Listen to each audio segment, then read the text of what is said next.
আসসালামু আলাইকুম। আমার বলার কোনো ভাষা নেই, কিভাবে শুরু করব সেটা বুঝতে পারছি না। আমার মতো সারা দেশের লোক আজকে হতবাক। এরকম একটা কাণ্ড হতে পারে আমরা কেউ কল্পনা করিনি, কারো ধারণার মধ্যে ছিল না। কিন্তু এই অবিশ্বাস্য জিনিস আমাদেরকে হঠাৎ করে গ্রহণ করতে হয়েছে। মাইলস্টোন স্কুল অ্যান্ড কলেজের যে দুর্ঘটনা, প্রশিক্ষণ বিমান বিধ্বস্ত হয়ে এই কচি শিশুদের উপরে ঝাঁপিয়ে পড়ল, আগুনে পুড়ে মরল। মা বাপদের আমরা কি জবাব দেব? কি বলবো তাদেরকে? আমরা নিজেদেরকে তো জবাব দিতে পারছি না।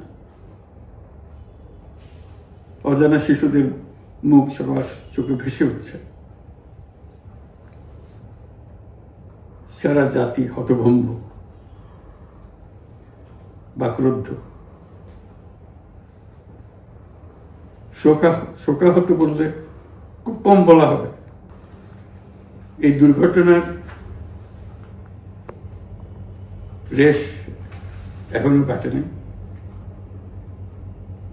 এখনো লাশ আসছে হাসপাতালে, এখনো হাসপাতালে মারা যাচ্ছে। মা বাবা এখনো খোঁজ নিচ্ছে আমার সন্তান কোথায়, তাকে আর কোনোদিন চেনা যাবে কিনা। যাদের লাশ দেখছি তার মধ্যে আমার সন্তান আছে কিনা পৃথক করার তো কোনো উপায় নেই। এরা আমাদের সবারই সন্তান, হঠাৎ করে চিরদিনের জন্য চলে গেল। আমরা অবশ্যই তদন্ত করব, তদন্ততে তারা ফিরে আসবে না। আমরা চিকিৎসার ব্যবস্থা করছি, সবাই ঝাঁপিয়ে পড়েছে। সকল হাসপাতাল, সকল মানুষ ছুটে আসছে। আমরা সবার কাছে অনুরোধ করছি, হাসপাতালে ভিড় করবেন না, কারণ যারা আহত তাদের জন্য এটা ভালো না। তারা তাদের শরীরে রোগ প্রতিরোধের শক্তি নেই। আমরা ভিড়ে থাকলে আমাদের শরীর থেকে কি রোগ তাদের মধ্যে ছড়িয়ে পড়বে তা বলা মুশকিল। কাজে দূরে থেকে দোয়া করেন সবাই। আমরা বাবা মা আত্মীয় স্বজন সবার কাছে আমাদের সহানুভূতি জানাচ্ছি। বাংলাদেশের যত সন্তান আছে সবাই আপনাদের সন্তান। আমরা নিজেদের মনকে সান্ত্বনা দেওয়ার চেষ্টা করুন। আমরা সবাই নিজেদের মনে সান্ত্বনা দিচ্ছি, কিন্তু আপনাদের সান্ত্বনা বিরাট ব্যাপার। আমরা সবাই আপনাদের সঙ্গে আছি, জাতির সমস্ত লোক আপনাদের সঙ্গে আছে। আমরা তাদের জন্য শোক দিবস ঘোষণা করেছি। আগামীকাল শোক দিবস। আমরা সবাই মিলে